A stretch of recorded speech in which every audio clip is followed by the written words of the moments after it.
a dinâmica fica mais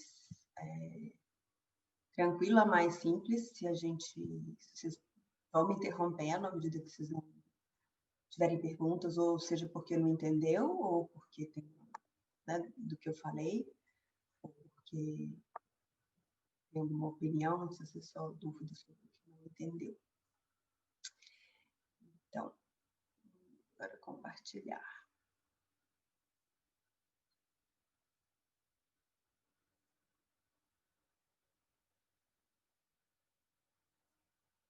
Conseguem ver?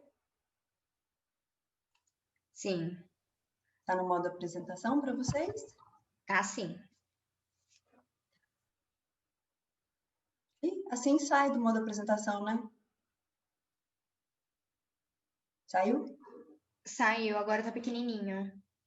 Eu acho que tem que... Se você... agora voltou.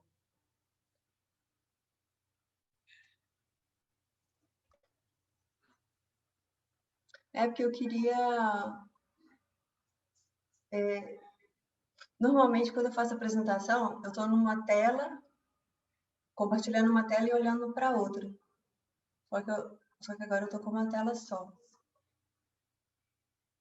Como é que eu consigo ver as minhas anotações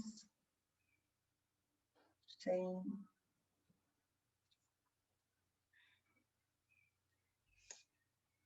Prof, eu não sei se aqui no Zoom é possível. Não, quando eu entro com duas telas, ele é. Mas com uma tela só... Bom, tudo bem. Bom, então, vamos começar. Eu queria fazer dois comentários antes. Um era esse para vocês me interromperem durante, para a gente fazer uma dinâmica, acho que fica mais solto, mais livre. E a segunda, o título que foi um título muito amplo para tanto tempo, para esse tanto tempo de apresentação. Então, uma hora dá para falar das intervenções, ou dá para falar bem de intervenções, ou dá para falar bem de depressão. Então, eu resolvi dividir mais ou menos. E não sei se está do jeito que vocês estavam com a expectativa, mas vocês me avisem. E eu pensei o seguinte, eu vou começar falando da depressão, o que a gente entende como depressão, vou apresentar dois modelos animais de depressão, e aí começa um caso, e aí no caso a gente vai partir para as particularidades clínicas, que é um momento que eu acho que vocês vão ter mais liberdade assim, de perguntar e discutir. É menos expositivo, mas é um caso, então acho que fica um momento mais... Achei que era melhor falar da intervenção dentro de um caso. Então, por isso, a minha apresentação, o título dela está com a parte do... E as principais perspectivas, entre aspas. Entre aspas, não, entre... Do jeito que vocês estão vendo toda... Então, a gente não está mais vendo. Acho que você parou de compartilhar. Achei que eu tinha voltado, peraí.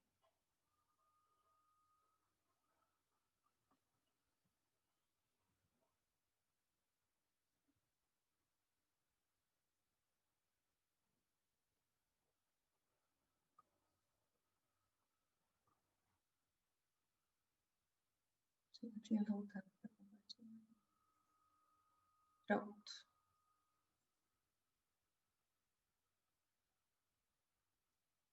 Estão vendo no modo apresentação ou estão vendo pequenininho?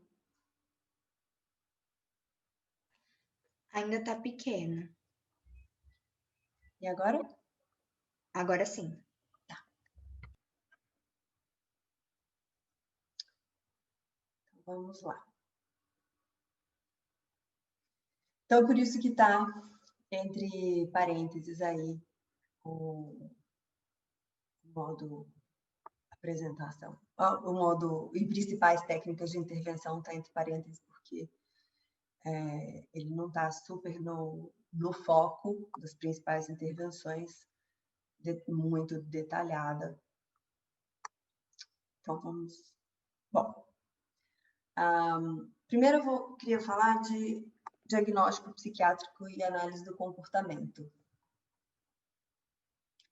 Entendendo o seguinte, se vocês quiserem colocar as mini janelinhas no canto direito, eu coloquei os textos do slide mais para o esquerdo, deixando livre o canto direito, se vocês quiserem, tá? Bom, primeiro ponto é o seguinte, a medicina tem um jeito super particular de analisar, um jeito bem particular de pensar a saúde, e é diferente da análise do comportamento.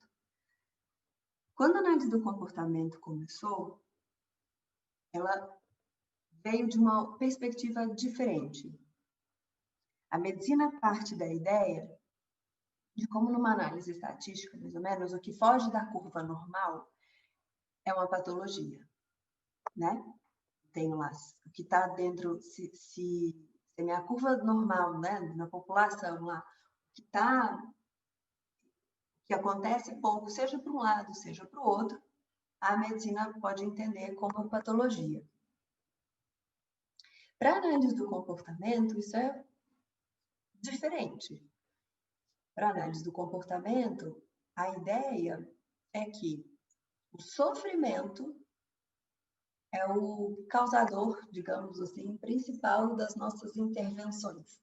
Da gente dizer se algo é saudável ou não é saudável. É sobre o sofrimento daquela pessoa, o sofrimento daquele indivíduo. A medicina, ela vai medicar e ela precisa de uma análise de massa. Então, ela junta um monte de pessoas que se comportam igual, no mesmo nome, no mesmo rótulo, para desenvolver medicamento para aquilo. Então, quando você vai para o médico com dor de garganta, na maioria das vezes, o médico não vai fazer um exame para ver qual é a bactéria que está lá. Ele te dá um antibiótico de largo espectro que pega a maioria das bactérias que a gente está quando a gente está com garganta infeccionada. Ou se é inflamado, não tem bactéria, ele vai dar um anti-inflamatório geral. Ele não vai construir um por um.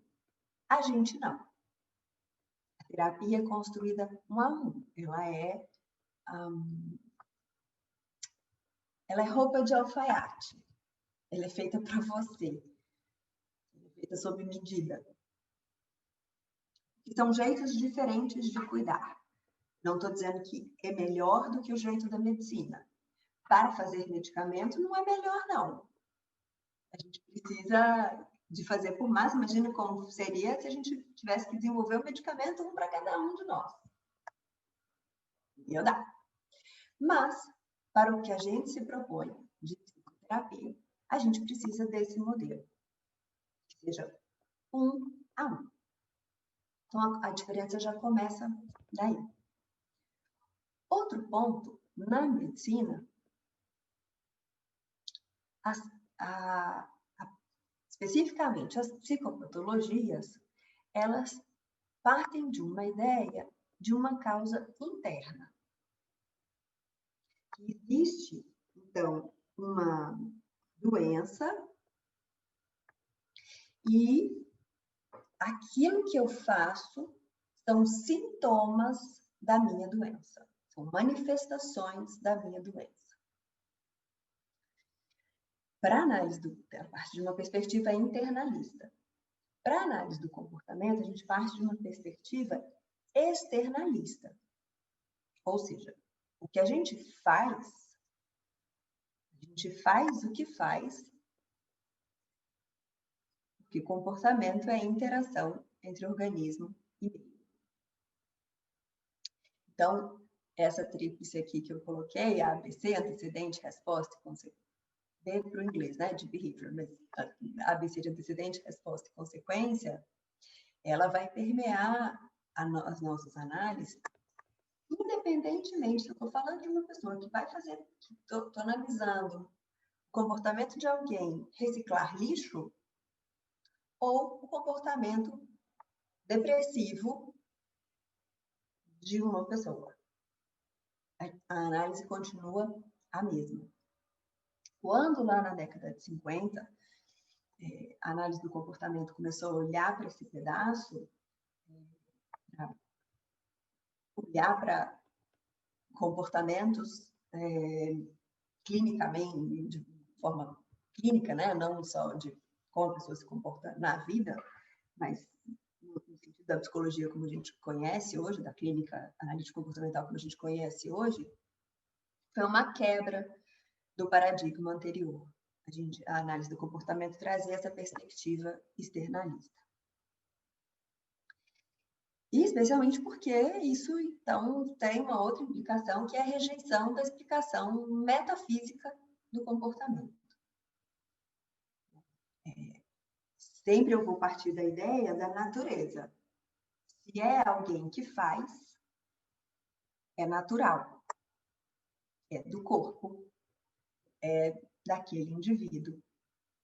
Eu não vou usar de justificativas da alma, ou da mente, ou do espírito para explicar um comportamento. E aqui, falei espírito, mas não estou querendo me referir ao sentido religioso, independentemente da religião que a pessoa siga, qual é o recorte que a análise do comportamento vai ter para construir a sua ciência, tá? Não está dizendo só cabe pessoas ateus na análise do comportamento, não é verdade. Na prática, pergunte para vários analistas do comportamento, vários vão te dizer que tem alguma crença em alguma coisa. Isso não é um ponto. Mas não é isso a nossa escolha de recorte, tudo bem? E aí, o modelo do sujeito único, que é o que a gente já falou, né? Que ela é feita para cada um. Então, a análise do comportamento vai entender muito menos como diagnóstico de depressão, e sim como uma avaliação do comportamento. É menos no sentido de um diagnóstico da pessoa e mais no sentido de avaliação do comportamento, do estado emocional daquela pessoa. A inovação que a análise do comportamento trouxe foi essa abordagem funcional desse comportamento psicopatológico, para usar o termo que a medicina cunhou, né? Olhar para a função. Então, não é assim, no DSM está lá, o que faz uma pessoa para ela receber tal diagnóstico, e a análise do comportamento está perguntando assim, quais circunstâncias um comportamento pode ser originado? E aí essa pergunta vale para um comportamento ordinário, comum, ou psicopatológico. Quais são as circunstâncias que esse comportamento é provocado? Hoje, ele foi originado lá na minha história de vida, quando eu tinha X anos. Comecei a fazer tal coisa. E hoje, o que faz ele ser provocado hoje? Ou o que faz ele ser mantido hoje? Quais são as consequências que mantêm este comportamento hoje? Olha, tá vendo? São 8h30, é o meu alarme avisando que faltava 10 minutos para eu entrar. Com o alarme aqui mesmo no silencioso. E a partir daí é que eu vou derivar estratégias de atuação. Por que eu estou voltando lá atrás e falando da base né, se a apresentação é só por depressão, por que eu estou voltando lá atrás e falando dessas outras coisas aqui? Porque elas fazem sentido a gente lembrar, porque é daí que vai vir a minha estratégia de atuação. Então, a primeira pergunta que você vai pensar, antes de pensar que estratégia eu vou fazer, o que eu vou que eu vou fazer, então, com esse indivíduo X? Ou, de forma geral, o que a gente pode fazer para uma pessoa que está num quadro depressivo? É olhar e perguntar, ok, em que circunstâncias esse comportamento começou? Em que circunstâncias esse comportamento acontece? Em que circunstâncias ele é mantido? Tá ok?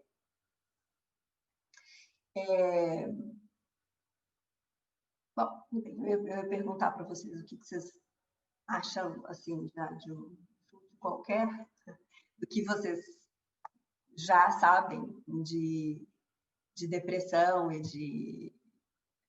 de análise do comportamento. O que vocês imaginariam? Vocês querem dar um chute, assim, de em que circunstância esse comportamento depressivo poderia ser originado, provocado, mantido? Bom, se for para chutar, né? Você pediu um chute. Chutar. É para chutar. Para chutar. Por exemplo, em questões de desamparo aprendido. Da pessoa tentar responder, tentar de diversas formas, com outras estratégias, contornar uma determinada situação, mas ela não obtém uma resposta que ela gostaria, ou ela não consegue sair daquele aversivo, né? Ela continua mantendo aquela estimulação aversiva e ela não consegue sair daquilo, né? Por diversas estratégias, não sei. Eu também pensei falta de reforços, né? Assim, não ter contingências reforçadoras na vida da pessoa, não ter fonte de reforçador por um período longo de tempo. Pode ser uma origem. Ou também perda de reforçadores, né? Então, não sei, pode ser, por exemplo, luto, né? Então, a principal fonte de reforçamento era, sei lá, o pai.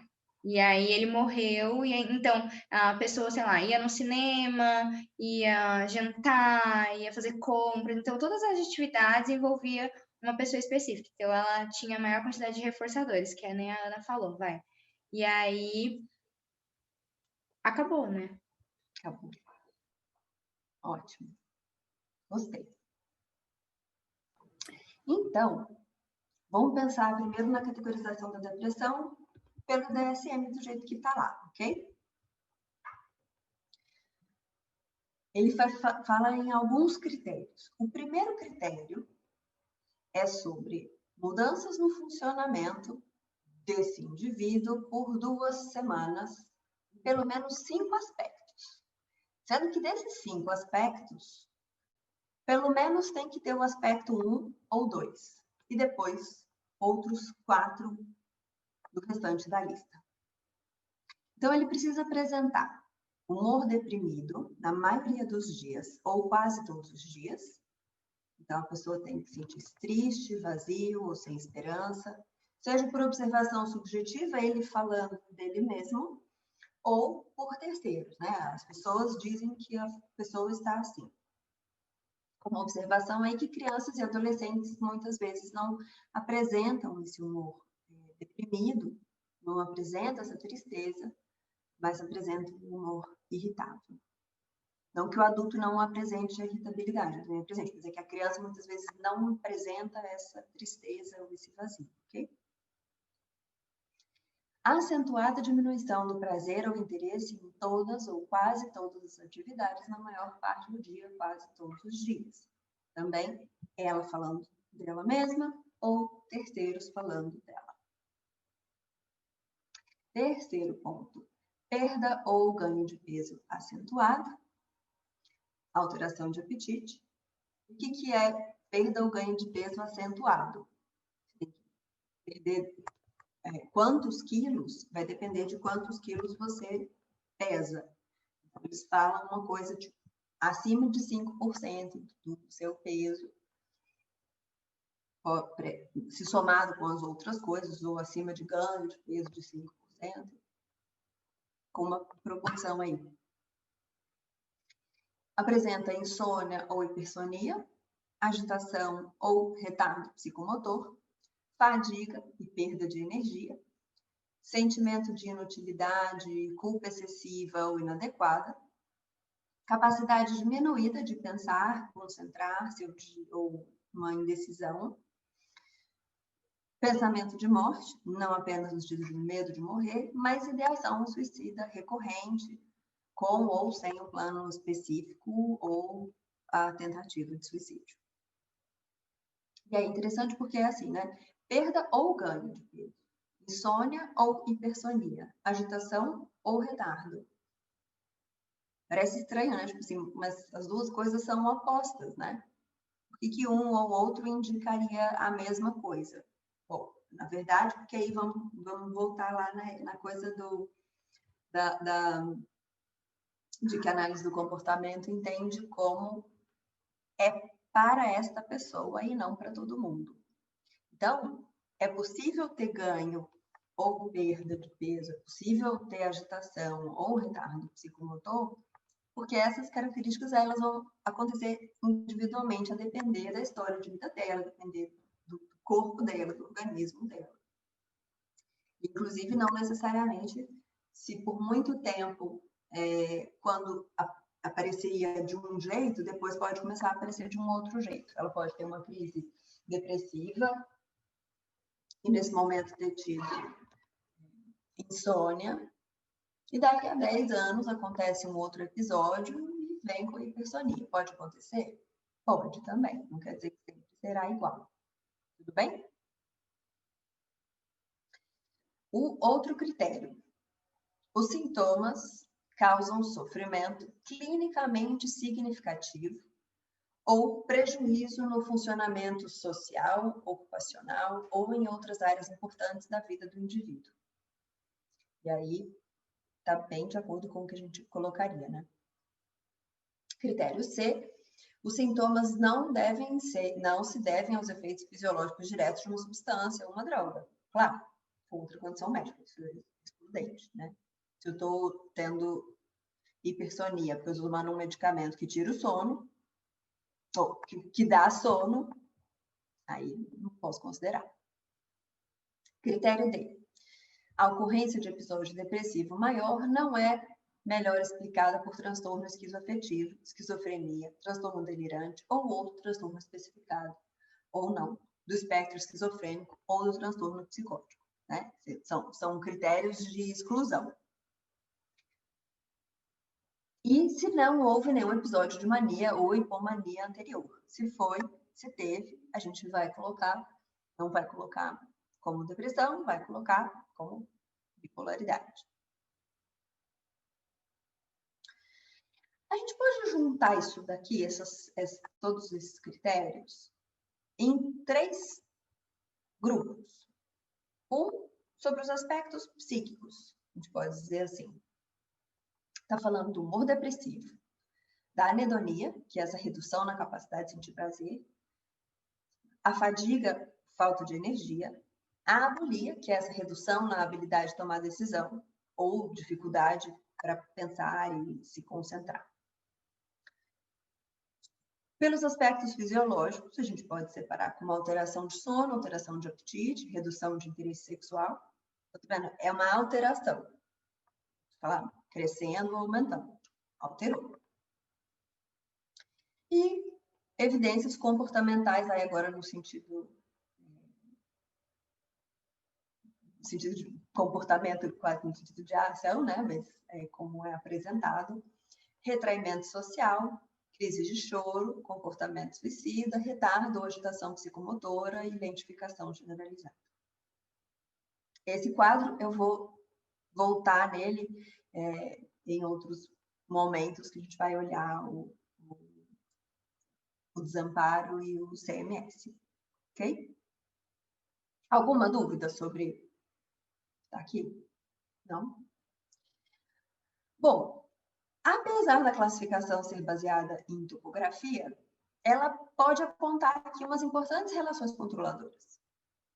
Veja, olha aqui, se eu estou falando sobre humor depressivo, nananã, fadiga e falta, ou se eu estou falando sobre aspectos fisiológicos, comportamentais, seja, se eu estou falando redução na frequência de atividades públicas, isso já me levanta a pergunta, já me levanta um ponto de interrogação de que talvez tem uma extinção operante acontecendo, ou uma punição, ou teve um histórico de punição aí.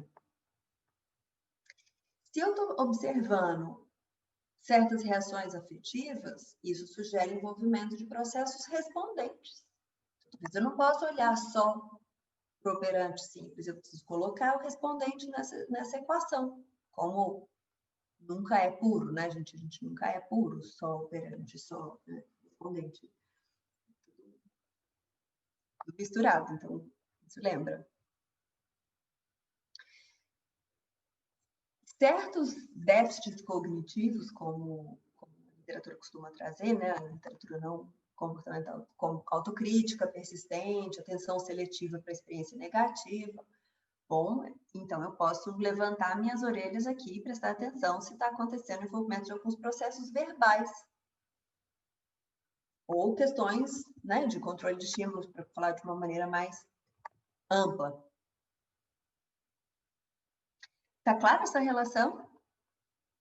Porque eu acho que isso é acho que esse raciocínio de saber pegar lá o diagnóstico que está no DSM e olhar para ele e falar assim, o que eu, analista do comportamento, tenho para ler aqui?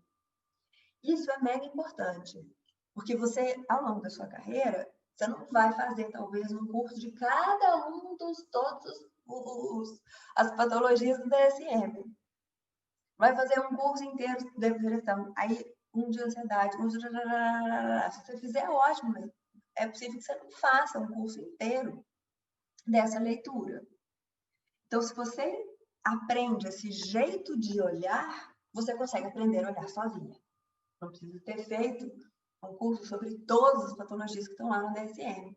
Você vai ser capaz de olhar para aquela lista de diagnóstico e pensar, o que isso me diz? Eu, como analista do comportamento. Ok? Vou voltar. Bom.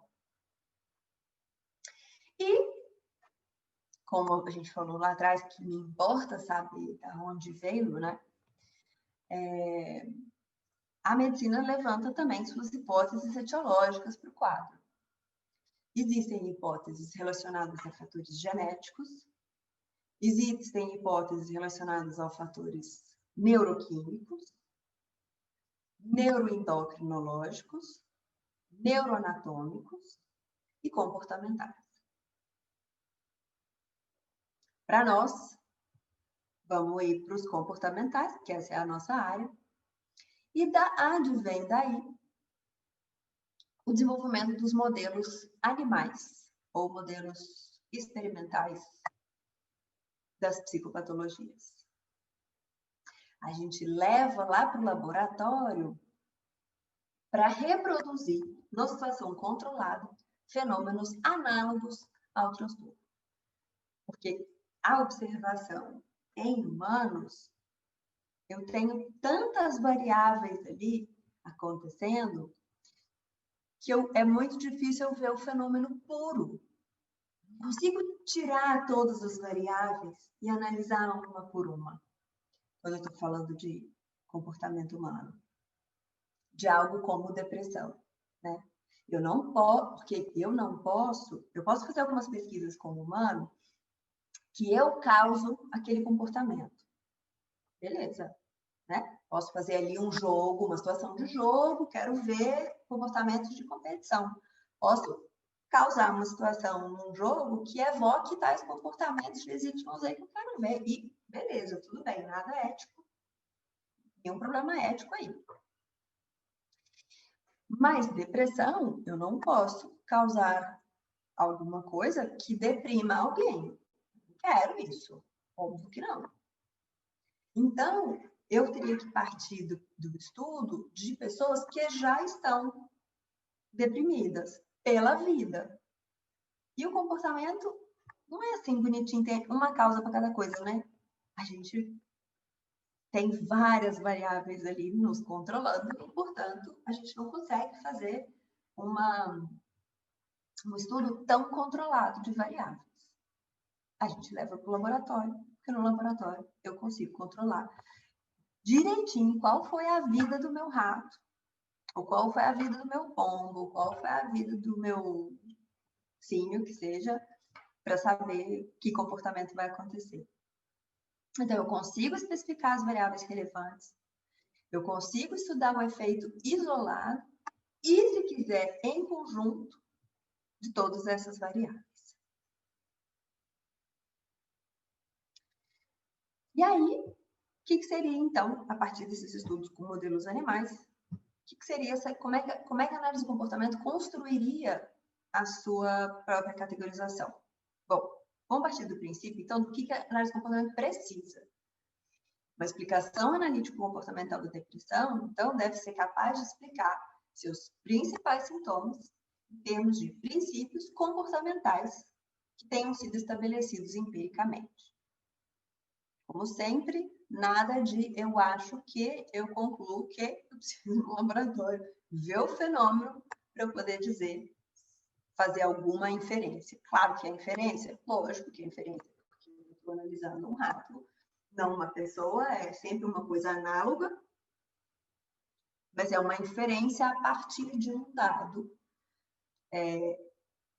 observado empiricamente, não uma inferência a partir de uma conclusão lógica ou de uma coisa que eu acredito que eu acho que. E aí, então, os modelos experimentais vão nos ajudar nessa categorização. Acho que a frase mais famosa e repetida, e eu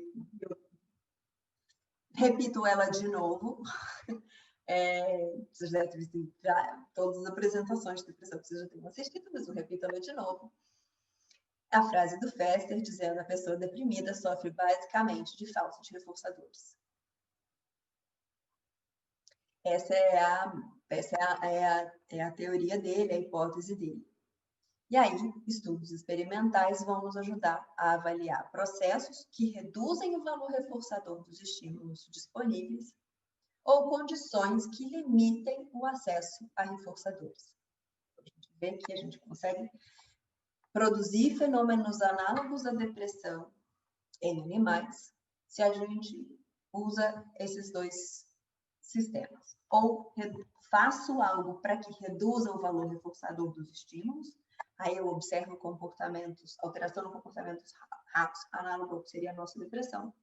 Ou se eu limito o acesso dele a reforçadores, eu também observo comportamentos no rato análogos à nossa depressão. Então, eu posso pensar, na abulia, que é essa dificuldade ou incapacidade de tomar decisão, a gente tem modelos de liberação de reforço livre. Reforço livre, o que os ratos começam a fazer? Dificuldade para tomar decisão. Antes eles decidiam muito facilmente entre dois esquemas concorrentes. Quando o reforço é livre, a escolha entre esquemas concorrentes começa a piorar. Para observar a anedonia, ou seja, essa capacidade de... Essa eu coloquei uma explicação que, palavra que a gente não usa muito. Anedonia, que é essa capacidade, dificuldade ou incapacidade de sentir prazer, o modelo do CMS, do Chronic Mild Stress, é um modelo alemão que simula uma anedonia. Irritabilidade. Bom, aí todos vocês fizeram lá no primeiro semestre, que vocês ainda pegaram aula de laboratório com rato. É o modelo de extinção. Né? Quando você começou o procedimento de extinção com seu rato, ele ficou bem bravinho. E as respostas emocionais. A letargia, a passividade, a falta de iniciativa. A gente olha isso muito pelo modelo de desamparo aprendido e também pelo modelo de extinção. E lembra, tem respostas emocionais de raiva, mas depois também tem que ele para de fazer? Uma hora ele para de tentar. Ele volta para o nível operante. Se ele tentava com uma frequência 1, ele volta para a frequência 1. Aquela paralisia, aquela coisa do... Estava aqui fazendo uma atividade e aconteceu alguma coisa que eu parei. A supressão condicionada vai nos ajudar a entender. pouco sobre isso. Eu coloquei aqui as coisas e os nomes, não dá para apresentar todos esses modelos, mas deixei aqui para vocês saberem onde buscar. Então, modelos animais podem ajudar na categorização da depressão?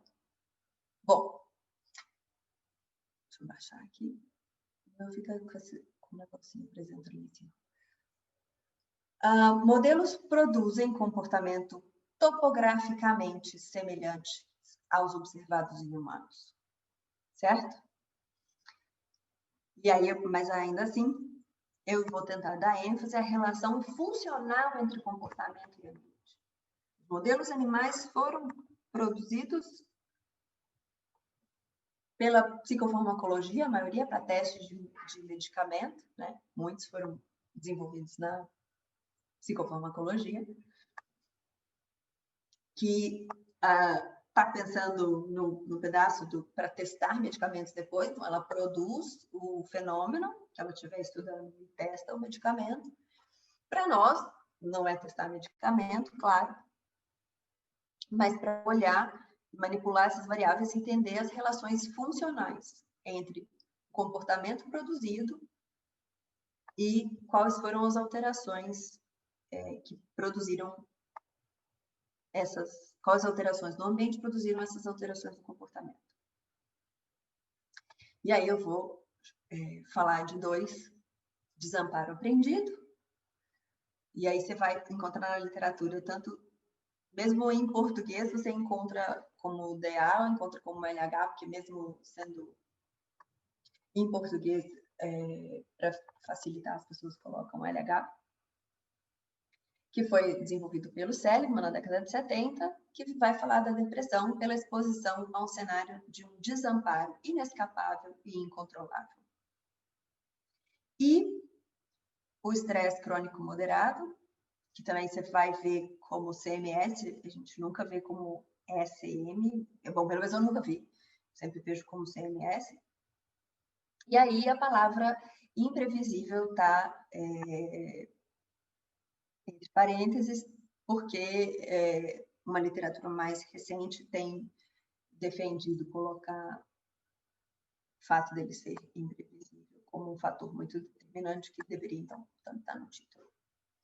Ele foi desenvolvido pelo Wilner, grupo do laboratório do Wilner, de 91, que vai falar da depressão pela exposição crônica aos estressores moderados de forma inescapável e incontrolável. Ok? A exposição é inescapável, ele não consegue não ser exposto, e incontrolável no sentido de que ele não consegue desligar, tá? Ele não consegue parar. Nossa, mas parece que tudo é inescapável e incontrolável dos 2 modelos. Sim, parece, mas eles produzem fenômenos, o processo deles é um pouco diferente. Por que esses 2 e não os outros? Acho que primeiro porque na clínica é o que a gente mais encontra e é o que é menos óbvio. Quando é um quadro depressivo, porque perdeu reforçadores importantes, tipo, vocês falaram, né? A mãe morreu, o filho morreu. Esse cara vai saber por que ele está deprimido. Né? Ele vai chegar no seu consultório dizendo: eu comecei a me sentir assim desde a morte da minha mãe, desde a morte do meu filho. Nunca me recuperei. Mas o cara do desamparo, o cara que passa por uma situação de desamparo, o cara que passa por uma situação de estresse crônico, ele normalmente chega e fala assim: eu estou assim e não sei por que eu estou assim. Tá tudo bem na minha vida. Não mudou tanta coisa assim. Ou não aconteceu nada demais.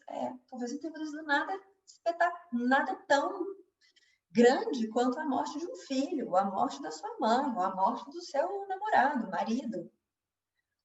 Mas teve um tanto de coisinhas que juntas também produzem a mesma depressão, que é o do CMS. Ou está tão numa situação de desamparo. Tudo bem? Então, são coisas que são menos óbvias para quem sofre dizer delas. É o terapeuta que vai entender essa relação. Dificilmente o cliente vem com essa relação pronta para a gente. Então, o modelo experimental do desamparo aprendido. Vamos lá.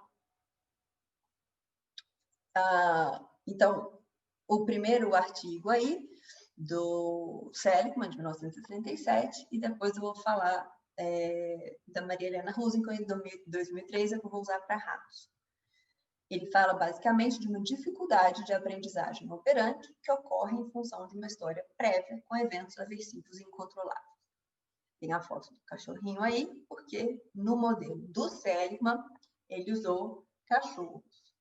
E no modelo e depois, 2003, quando eu vou contar o caso, eu vou usar ratos, que é o modelo da Tatu, que é Maria Helena Rosenthal. Bom, então eu tenho aqui uma condição triádica, são 3 grupos, digamos assim, 3 cenas. Vou chamar de escapável, um grupo escapável, o grupo inescapável e o grupo controle. Escapável significa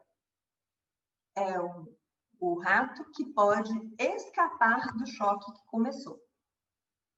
Na verdade, não é o escapável do nosso do esquiva, tá?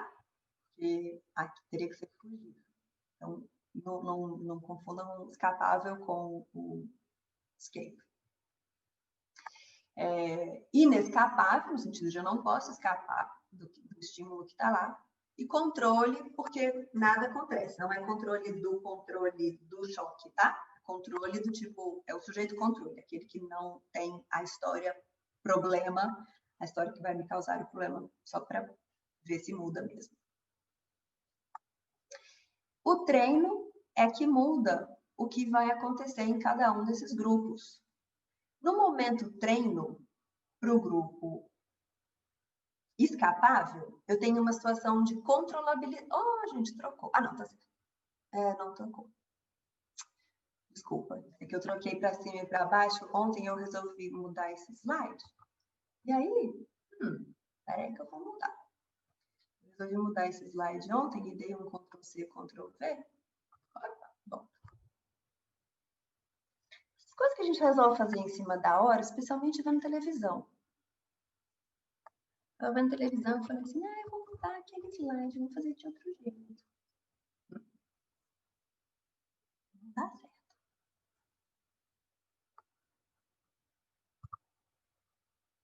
Compartilhar. Se vocês virem outros errinhos aí, errinho de digitação, vocês me avisam. Resolvi mudar umas coisas à noite. Como eu sou nova em negócio de dar aula, não faz nem 2 anos que eu faço isso, às vezes eu erro. Ainda não aprendi que você dá uma aula. Brincadeira. Vamos lá. O que muda, então, na história dos grupos é o treino ou tratamento. Em algumas, na literatura tradicional, você vai chamar você vai ver tratamento, mas eu não gosto de chamar de tratamento, porque depois tem a fase de tratamento nos estudos mais recentes que começaram a estudar o pós, então eu prefiro chamar de treino e teste. Então, para o grupo escapável e para o grupo inescapável, vai ter a seguinte mudança. Todos os sujeitos escapável e inescapável vão receber uma descarga elétrica. Esse rato do controlabilidade, se ele faz esse movimento de focinhar, o que acontece? Ele para com a descarga elétrica. Tudo bem? Ele desligou o choque, escapou dele em algum momento. O grupo da incontrolabilidade, o treino de incontrolabilidade, significa que ele pode focinhar à vontade, que o choque não desliga. Então ele tomou muito mais choque do que o outro? Não. O choque dele foi desligado no momento em que... Tinha um negocinho. Aí, tá vendo o negócio de fazer à noite? Tinha um negocinho, coisa assim, quando acaba a incontrolabilidade, ele sobe. Tinha um negocinho cortando, depois que tinha que ter aparecido. O inescapável vai parar de receber a descarga elétrica quando o controlável e as duas caixas são acopladas. Tudo bem? Quando o escapável desliga, a corrente elétrica do inescapável desliga sozinha. E o controle, nada acontece com ele, porque ele não está nesse pedaço da história. E aí, vamos para o teste. Bom, se eu pego tanto o rato escapável quanto o rato inescapável e coloco ambos agora para aprender uma outra resposta, uma nova resposta, supondo a resposta de pular agora. Eu tenho uma caixa assim, que tem... Uns é portinha para passar um para o outro, uns é igual aí, que é de pular. De um lado, ele recebe, né, é igualzinho o outro, o chão é ligado a uma corrente elétrica. De um lado, ele recebe a corrente elétrica. Quando ele pula, o que acontece? A corrente elétrica é desligada, acabou a sensação de choque. As três caixas são iguais. Então, as três caixas têm o potencial de, se o rato pular, ele para de sentir a descarga elétrica. O que de fato acontece? Todos iguais vão parar. O que de fato acontece? Do grupo escapável, olha aí a foto, o rato faz mesmo.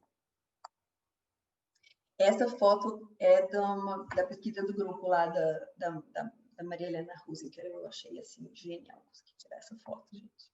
Pegou o rato no pulo. E então tudo certo. Diminuiu mesmo. No grupo de controlabilidade, também. O bichinho pula. Então, tudo certo. Ele desliga o choque mesmo. E no grupo controlabilidade? Não. No grupo controlabilidade, ele não mexe.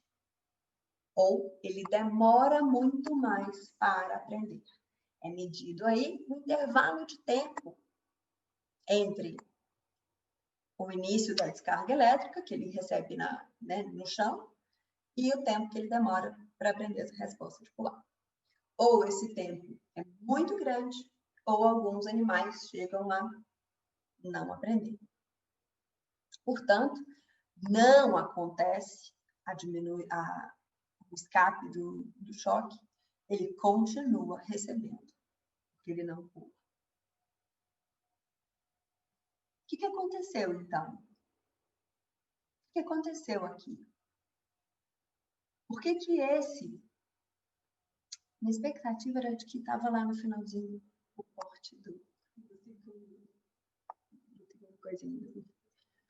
Por que os ratos do escapável, do grupo escapável, aprendem a segunda resposta, e os ratos do inescapável não aprendem a segunda resposta? O que aconteceu aqui? O que aconteceu é que eu ensinei para ele, sim, mas eu ensinei para ele outra coisa. Eu ensinei para ele que não há relação entre o que eu faço e o que o mundo me dá. O modelo, então, ele é originalmente um modelo que me contaria de uma dificuldade de aprendizagem. E ele continua sendo um modelo importante se a gente quiser pensar do ponto de vista da aprendizagem. O pessoal da educação pode fazer a festa com esse modelo. Quando o aluno tem dificuldade para aprender, qual é a contingência que ele estava exposta antes? Pode não ter, o problema da dificuldade dele aprender pode não estar nesta relação agora, disso que eu quero ensinar hoje, mas sobre a história de vida dele lá atrás. A aprendizagem sem erro, por exemplo,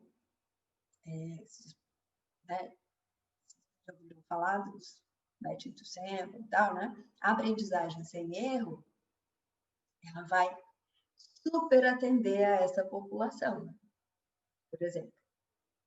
Não que ela seja boa só para isso, existe uma discussão enorme sobre isso. Anteontem mesmo, quarta-feira, eu estava numa banca de mestrado, avaliando mestrado de uma ex-aluna do Mackenzie, que agora está terminando o mestrado na PUC, e ela estudou aprendizagem sem erro, né? A dissertação dela foi sobre controle de aprendizagem sem erro, e essa é uma das discussões importantes.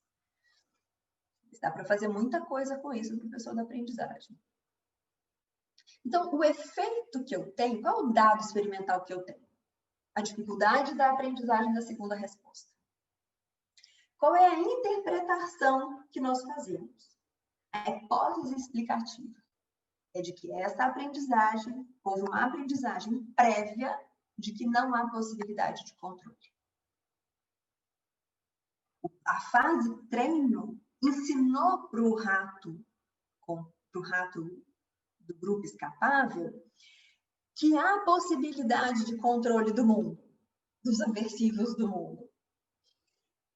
E a situação inescapável ensinou para aqueles ratos que não há possibilidade de controle. Não é simplesmente eu não aprendi a controlar. Na verdade, é uma discussão que eu estou perguntando. Será que eu não aprendi a controlar ou eu aprendi que não tem controle? E será que isso faz diferença? A cara de quem eu estou vendo, não dá para ver todo mundo, mas a cara de... Então, a história de vida com exposição a eventos aversivos, incontroláveis, inescapáveis, imprevisíveis, esse é um outro componente que na hora que você repete esse modelo animal tantas vezes, você começa a mudar aspectos, e teve um grupo de pesquisa que mudou a imprevisibilidade. O choque passou a ser anunciado antes. Isso também mudou como ele desamparava. Ele desamparava menos se tinha um aviso no choque. Então, esse modelo que eu trouxe aqui, que é o clássico, me conta que ele ser inescapável é um fator importante para o desamparo. É a diferença grande entre os dois grupos. E aí, outras pesquisas me contaram que ele ser também imprevisível é um componente importante para produzir o fenômeno.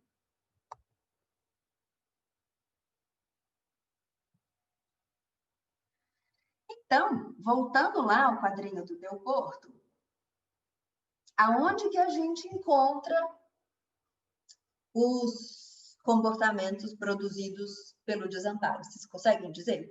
Abrir o microfone e contar aí. Um chute.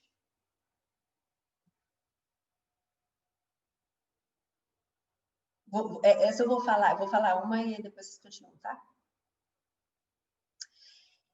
Se esse ratinho fosse uma pessoa e a gente visse que o reforçador está ali na frente dele e ele não vai, o que a gente falaria?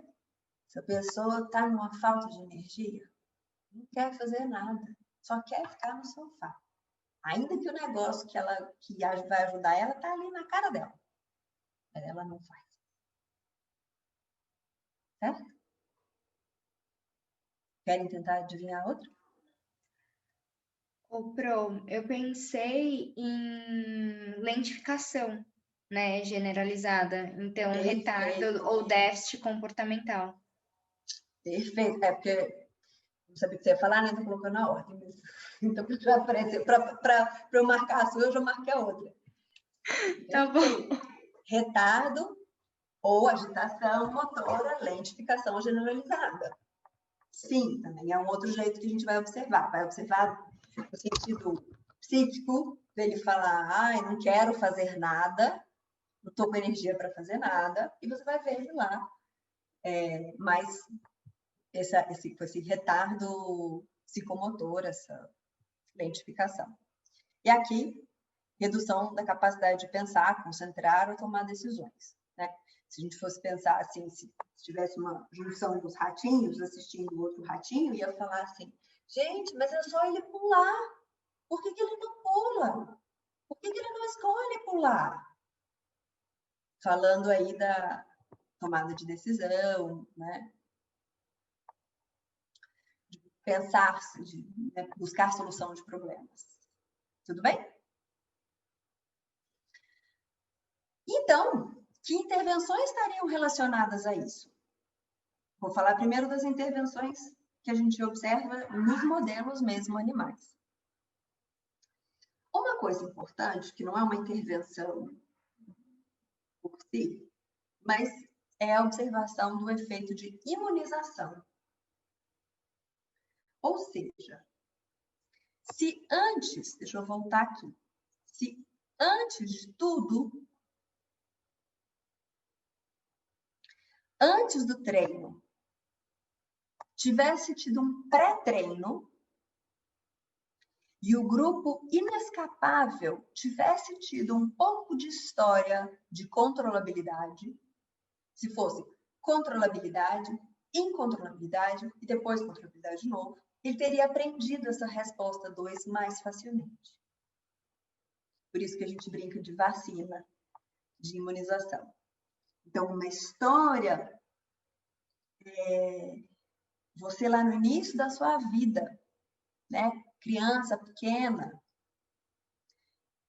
ter um histórico de controlabilidade, você permitir que essa criança faça coisas, que ela quebre a cara quando dá errado, mas que ela experimente, que ela tente sozinha e descubra que muitas vezes ela consegue mudar o que está em volta dela. Se depois, lá na adolescência, ela passa por um momento de incontrolabilidade grande, eu tenho menos chance que esse adolescente deprima. Se ele tiver tido uma infância que os pais tenham cuidado desse pedaço. Não tenham feito tudo por ela. Tenham deixado ela fazer sozinha, ela descobrir sozinha. Tenham deixado ela dar conta. Quando ela fala assim, eu dou conta, e ele fala, dá mesmo, vamos ver. E deixa ela experimentar. Deixa ela, vamos, se não for risco, claro, né? Assim, eu dou conta de pular desse muro lá embaixo. Não, filha, não vamos arriscar. Desce, quando você tiver mais velha, 70, agora não. Agora eu te deixo pular da mesa para o chão, da cadeira para o chão primeiro, depois da mesa, do sofá, né? Vai aos pouquinhos. Tá ok? Então, primeiro efeito, imunização. Opa, tá. É outra coisa que foi observado, que produz uma imunização, além dessa história de controlabilidade anterior à experiência de controlabilidade, é o anúncio do evento aversivo. Trazer a previsibilidade deste evento aversivo também ajuda para ver menos desamparo. E um efeito pós, um efeito tratamento já depois, é o que o Seligman chama de iniciativa forçada. Então, o que eles faziam? Quando eles estavam lá na casinha com os cachorros e colocava o aversivo de um lado, o cachorro não passava pela portinha, o experimentador entrava na casinha, pegava o cachorro no colo, punha ele no pedaço sem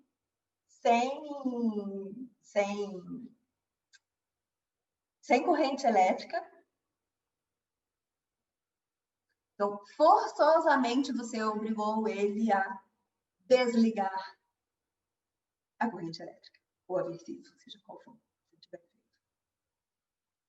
Isso também fazia com que logo ele aprendesse. A hora que você liberasse a descarga elétrica desse lado, poucas tentativas depois de você carregar ele, depois ele mesmo se carrega para o outro lado. Essa é a iniciativa forçada. E isso é bastante importante depois nas intervenções a gente pensar nas intervenções clínicas com o humano. Com ratos é muito mais difícil fazer iniciativa forçada, porque a caixa que a gente trabalha normalmente abre assim na frente, né?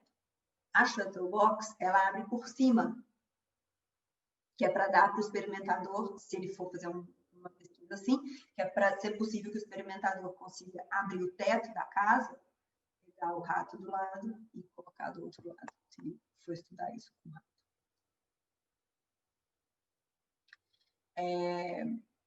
Alguma dúvida sobre o desamparo? Não? Acho que esse é o mais conhecido, né? Agora vamos falar do CMS. Bom, o CMS foi desenvolvido por esse grupinho aí, Wilner, Towell, Sampson, Stofopoulos e Muscat.